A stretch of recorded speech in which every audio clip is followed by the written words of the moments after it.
അസ്സലാമു അലൈക്കും. നോമ്പ് 2ൻ്റെ വിശേഷങ്ങൾ ഉൾക്കൊള്ളിച്ചിട്ട് ഒരു കുഞ്ഞു വീഡിയോ ഉണ്ടോ. ഡെയിലി വീഡിയോ ഇടാമെന്നുള്ള ആ ഒരു വാശിപ്പുറത്താണ്. ഇപ്പം എന്തെങ്കിലുമൊക്കെ ചെയ്തിട്ട് വീഡിയോ ആക്കും കേട്ടോ. ഇപ്പം അത്യാവശ്യം ഒരു മൂവിങ് വീഡിയോ ഒക്കെ കാണുന്നുണ്ട്. അപ്പോൾ സ്കൂൾ വിട്ടിട്ട് തിരിച്ച് വരുമ്പം കുറച്ച് സാധനങ്ങൾ വാങ്ങിക്കാണ്ടായിരുന്നു. അപ്പോൾ നമ്മളിവിടെ അങ്ങാടിയിൽ നിർത്തിയിട്ട് അതൊക്കെ വാങ്ങിച്ചിട്ടോ. അപ്പം ബാക്കിൽ മോളുണ്ട്, പിന്നെ ബ്ലാങ്കറ്റ് അലക്കാൻ കൊടുത്തിട്ടോ. അപ്പോൾ അതും കൂടി വാങ്ങി വെച്ചിട്ട് കുറേ ആയി കൊടുത്തിട്ട് കേട്ടോ. നമുക്കിവിടെ ലോണ്ട്രി ഉണ്ട്, അപ്പം വലിയ സാധനങ്ങളൊക്കെ അവിടെ കൊടുക്കൽ കേട്ടോ. അപ്പോൾ ഇതാ വീട്ടിലെത്തിയിട്ട് കുറച്ച് സപ്പോർട്ട പറിച്ച് വെക്കുകയാണ്. ഈ തൈ ഞാൻ തന്നെ നട്ട് വെച്ചാണ് കേട്ടോ. അപ്പോൾ നമുക്ക് ഇത്രയും കൂടുതലൊന്നും കിട്ടിയിട്ടില്ല. 1-2 പ്രാവശ്യമായിട്ടാണ് ഇങ്ങനെ കിട്ടിയിട്ടുള്ളത് കേട്ടോ. ആവിൽ വന്നിട്ട് കുത്തിയിട്ട് താഴെ ഇടലാണ്. അപ്പം ആദ്യം ഇങ്ങനെ ചക്കപ്പഴം അങ്ങനത്തെ ഒക്കെ പഴുപ്പിക്കാൻ വേണ്ടിയിട്ട് കുറച്ച് അരി അവിടെ മാറ്റി വെച്ചിട്ടോ. അപ്പോൾ ഞാൻ അതിൽ തന്നെ ഇങ്ങനെ വെക്കുകയാണ്. ഇങ്ങനെ വെച്ചാൽ പെട്ടെന്ന് പഴുക്കും കേട്ടോ. നിങ്ങൾ ആരെങ്കിലും ചെയ്യലുണ്ടോ? അതോ എല്ലാവരും ഇങ്ങനെ തന്നെയാണോ ചെയ്യൽ? കമൻറ്റ് ചെയ്യണേ. പിന്നെ അതാ ഞാൻ രാവിലെ വാഷിംഗ് മെഷീനിൽ അലക്കിയിട്ട് ടൈം കിട്ടാതെ അങ്ങനെ ഇട്ടുപോയ ഡ്രസ്സുകളൊക്കെ ഒന്ന് ആറിയിട്ടിടാം കേട്ടോ. ഇപ്പോൾ ഷീറ്റിൻ്റെ അടിയിലിട്ടാൽ തന്നെ പെട്ടെന്ന് ഉണങ്ങി കിട്ടും. അപ്പോൾ ഇനിയിപ്പോൾ അത് മെഷീൻ തന്നെ വെച്ചാലൊരു ബാഡ് സ്മെല്ലുണ്ടാകും. അപ്പോൾ കുറേ വൈകിയോണ്ട് പിന്നെ ഞാൻ അത് ആറാൻ ഇട്ടതിൻ്റെ ശേഷം ബാക്കി പണികൾ എടുക്കാമെന്ന് വിചാരിച്ചിട്ടോ. അങ്ങനെ അതൊക്കെ സെറ്റാക്കി. കഴിഞ്ഞ ദിവസം വൈകുന്നേരം പ്രതീക്ഷിക്കാതെ മഴ ഉണ്ടായിട്ടോ. അപ്പോൾ ചെടിച്ചട്ടിയിലൊക്കെ വെള്ളം നിന്നിട്ട് ചെടി ബാക്കിയുള്ളതും കൂടി നാശമാകണ്ടേ വിചാരിച്ചിട്ട് അതൊക്കെ സൈഡൊക്കെ മാറ്റി കൊടുത്തു. നമ്മൾ മഴയൊക്കെ പെയ്യണ സമയത്ത് ഇങ്ങനെ ഡ്രൈനേജ് ഹോൾ ഉണ്ടെങ്കിൽ ചെടികൾ പുറത്ത് വെക്കണതല്ല കേട്ടോ. നല്ല ഗ്രോത്ത് ഉണ്ടാവും. നമ്മൾ അകത്ത് വെക്കണതിനെക്കാട്ടിലും കൂടുതൽ മഴയും ഇടിമിന്നലും ഒക്കെ തട്ടിക്കഴിഞ്ഞാൽ നല്ല ഗ്രോത്താണ് ചെടികൾക്ക് കേട്ടോ.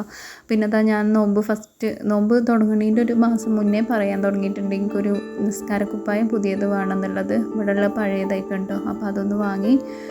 പിന്നെ ഇപ്പം നേരെ കുക്കിങ് തുടങ്ങുകയാണ്.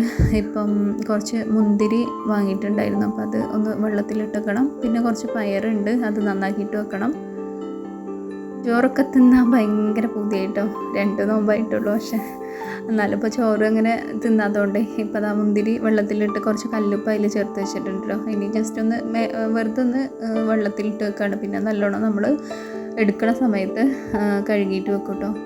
പിന്നെ ഇത് അരി വെള്ളത്തിലിട്ടിട്ടുണ്ടായിരുന്നു. അപ്പം ഐഷ കുറേ ദിവസമായിട്ട് പറയുന്നുണ്ട് അപ്പം വേണം എന്ന് പറയുന്നുണ്ട് കേട്ടോ. അപ്പോൾ ചട്ടി ചിലപ്പോൾ ശരിയാവും, ചിലപ്പോൾ ശരിയാവില്ല, അങ്ങനെയൊക്കെ ആയിട്ട്. പിന്നെ അപ്പം ആകുമ്പോൾ നമ്മൾ കുറേ ചുട്ടിട്ട് ഇരിക്കും വേണ്ടേ. അപ്പോൾ അത് എഴുതിയിട്ട് എനിക്ക് മടിയായിട്ട് ഞാൻ ഉണ്ടാക്കില്ല കേട്ടോ. അപ്പോൾ അത് വെള്ളത്തിലിട്ട ശരിയാണ്. അപ്പോൾ അതും കൂടി അരച്ചെടുക്കണം. പിന്നെ ഞാൻ കത്തിയൊക്കെ എങ്ങനെയാണ് മൂർച്ച കൂട്ടിലിട്ട് അണക്കുക എന്ന് പറയും. അങ്ങനെ എന്നാണോ കത്തി അണക്കൽ അന്ന് എൻ്റെ കൈക്ക് പണി കിട്ടും കേട്ടോ. അപ്പോൾ നല്ലൊരു മുറിയോടെ ആയിട്ടുണ്ട്. അപ്പോൾ അത് ബാൻഡേഡൊക്കെ ഇട്ടിട്ടുണ്ടാണ് ബാക്കിയുള്ള പണികൾ എടുക്കണം കേട്ടോ. പിന്നെ സമൂസക്ക് കട്ട് ചെയ്ത് വെക്കാണ്. ഡെയിലി ഓയിലിൽ ഫ്രൈ ചെയ്ത കടികൾ എനിക്ക് അങ്ങനെ നിർബന്ധമൊന്നുമില്ല കേട്ടോ. പക്ഷേ മക്കൾ നോമ്പ് വെക്കുന്നതുകൊണ്ട് അവർക്കത് വേണമെന്ന് പറയും. പിന്നെ അങ്ങനെ എന്നൊന്നും ഉണ്ടാക്കലൊന്നുമില്ല. എന്നാലും കുട്ടികൾ പറയുമ്പോൾ നോമ്പൊക്കെ നോക്കണമല്ലോ. അപ്പം നമുക്കത് ഉണ്ടാക്കി കൊടുത്തിട്ടില്ലെങ്കിൽ ഒരു ഗതികേടാണ്. അപ്പം സാധനങ്ങൾ ഉണ്ടെങ്കിൽ ഞാൻ ഉണ്ടാക്കും കേട്ടോ. അപ്പം അങ്ങനെ ഇന്നും നിലയൊക്കെ കുറേശ്ശെ ഉണ്ടാക്കിയിട്ടുണ്ട്. പിന്നെ ജ്യൂസായിട്ട് നമ്മൾ പൈനാപ്പിളാണ് എടുത്തിട്ടുള്ളത്. അപ്പോൾ അത് ബോട്ടിൽ വെക്കുക. ഞാൻ നമ്മുടെ മിഠായിയൊക്കെ ഭരണികളില്ലേ കടയിൽ നിന്നൊക്കെ കിട്ടുന്ന, അപ്പോൾ അങ്ങനത്തെ ഉണ്ടെങ്കിൽ അതിലങ്ങോട്ട് ആക്കി വെക്കും കേട്ടോ. അതാകുമ്പം നമുക്ക് അത്യാവശ്യം ഫുള്ളായിട്ട് കൊള്ളും. അപ്പോൾ 1-2 കുപ്പിയിൽ വെക്കും വേണ്ട. പിന്നെ ഈ നോമ്പ് കാലത്ത് നമുക്കിങ്ങനെ ആവണം അപ്പോഴേക്കപ്പളെ ക്ലീൻ ചെയ്ത് വെച്ചാൽ ആ ക്ലീനിങ് എന്ന് പറയുന്ന ആ ഒരു സംഗതി ഒഴിഞ്ഞിരുന്ന് ചെയ്യേണ്ട ആവശ്യമില്ല കേട്ടോ. അപ്പോൾ ഞാൻ അങ്ങനെയാണ് ചെയ്യൽ. അപ്പോൾ അതുകൊണ്ട് കുറേ സമയവും ലാഭിക്കാൻ പറ്റും. പിന്നെ സമൂസയൊക്കെ ഒന്ന് ഫ്രൈ ചെയ്തിട്ട് എടുക്കുകയാണ്. കുറച്ച് ഞാൻ ഫ്രിഡ്ജിലേക്ക് വെക്കുന്നുണ്ട് കേട്ടോ. ഇതൊക്കെ ഒന്നും എടുക്കണില്ല. അപ്പോൾ ഇത് ആവശ്യത്തിന് പൊരിച്ചെടുത്തിട്ടുണ്ട്.